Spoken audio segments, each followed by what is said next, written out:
So, dito kami sa oyster. Ayan.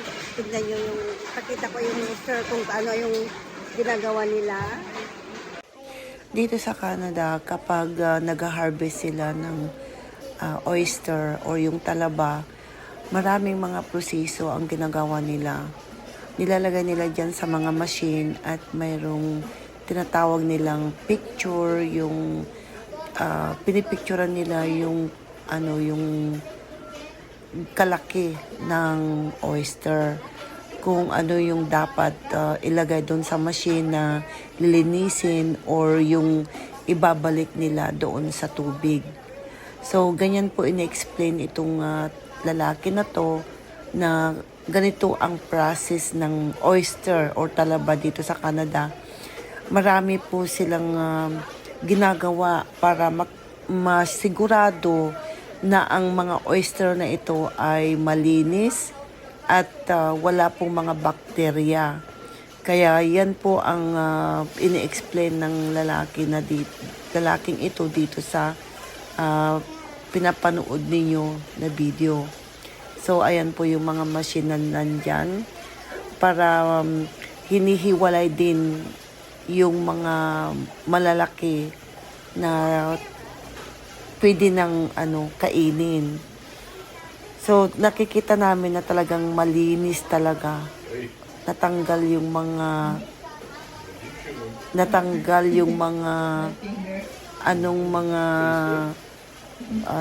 nakadikit doon sa oyster.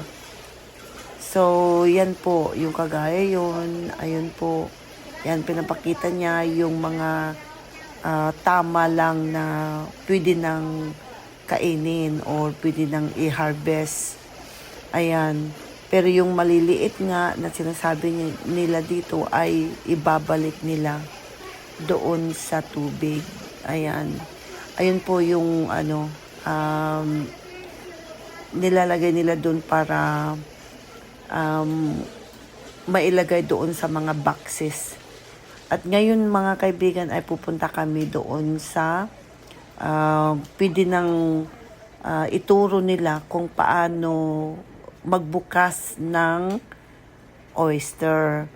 Kaya yan po, nakaupo kami dyan para ituro niya kung paano sila nag-aalaga ng mga oyster. Ayan. Para kaming nag-aral dyan. Growing in the water is going to grow on these bags. So if you just leave them in the water, they'll get fouled up and they'll actually smother the oysters. So what we did is we asked Mother Nature kindly, said, how do we clean these oysters? And here's what we did. We'll take one bag, flip it on top. Now the top bag of oysters is completely out of the water, and those oysters get a chance to air dry. The air drying, that'll kill all the mussels, kill the barnacles, kill the seaweed, but the oysters are tough enough, they can survive a day or two out of the water. So we just let Mother Nature clean all the stuff for us. Then we would come back the next day or so, flip the other one on top, and we would do this all throughout the growing cycle. This is called oyster flipping. And in this part of the world, this is a real job. This is not a fake job. It's only made up. Oyster flipping is such a big job here. There's actual companies that's all they do. There's two that I know of. They have crews of people who come out and they will flip your farm for you. And that's how we catch baby oysters. So we do the same thing. We provide them a nice home. They're fulfilling their purpose in life. So those baby oysters, we'll leave them on here until they get about the size of your pinky nail. And then all you gotta do is bend these discs. That'll break up the cement. Knock those little baby oysters off, and that's how you catch baby oysters. Because there's already a bit of an opening there, so that just gives me a little head start. So I'll just give it a little wiggle and a push, just so it's kind of stuck in there. And then all you have to do is you turn your knife and you'll separate that hinge. Just give it a little turn. That hinge opens up.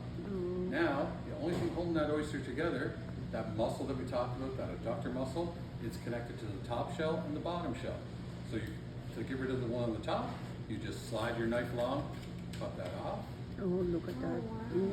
There's your oyster. This is a good chance to clean out any shell and grit. Now you just take your knife and you're just going to scrape along the bottom of the shell. It's going to take that adductor muscle right off. And that's how easy it is to open an oyster. Do we have any oyster shuckers here?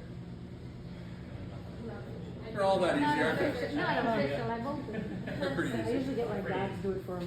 Oh yeah? Is he here today? No, he's not. So that's why I brought him. Because he hasn't been there for that long to learn, right? So they're too hard. Who wants the first oyster? You guys don't jump, I'm gonna eat it, man. It's not gonna last long. Ngayon, nagbukas po sila ng 2 box na oysters at sinabi nila na itry namin magbukas at naglagay kami ng gloves namin dyan. At ayan po. So, na kami. Open na kami ng mga oysters. Kanya-kanya na magbukas para try namin buksan ang mga oysters. At kung ano yung binuksan mo ay kakainin mo.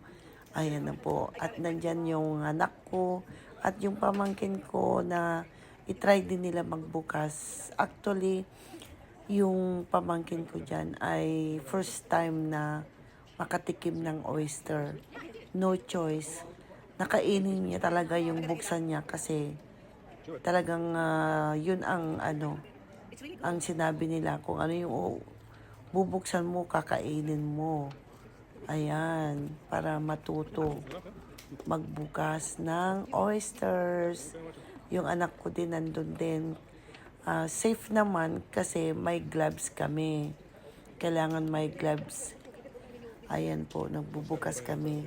Ay, ang sarap talaga ng oysters. Grabe, iba yung lasa. Ayan po. At ang dami namin dyan. Kanya-kanya bukas na ang aming oysters. Ayan. Hindi na ako hintay dahil sinabi nila na magbukas na ng oyster, pumunta na ako kaagad. Ayan, ang dami namin kanina. Yung mga iba, kagaya ko rin na hindi rin marunong magbukas, pero natuto rin. At least na, natuto yung technique kung paano magbukas ng oyster. Ayan. Safe namin kainin ito kahit na hilaw. Kasi ang oyster dito sa Canada ay hindi basta-basta lang na kinukuha sa may tubig. Talagang nililinis nila mabuti. Kasi ang government dito hindi nila kahayaan na ang mga oysters, lalo pagkakainin na hilaw, ay magkasakit ang mga tiyan ng mga kakain. Kaya ganyan po ang ka-stricto nila dito sa Canada. So ayan po, ang dami namin talaga, grabe. Yung iba talagang first time din nila. Tignan mo yung ang pamangking, first time niyang kumain. Ayan. Sa wakas, nakakain na rin siya. Ayan. So, continue pa kami nagbubukas. Hindi namin tinigilan hanggang naubos yung isang box doon. Pero marami kami dyan. Ayan yun. Sabi ko sa asawa ko, i-video mo ako. Ayan, nagbibideo siya. Okay everyone, maraming salamat sa panonood nyo ng aking video. Thank you for watching and please like and share. Bye!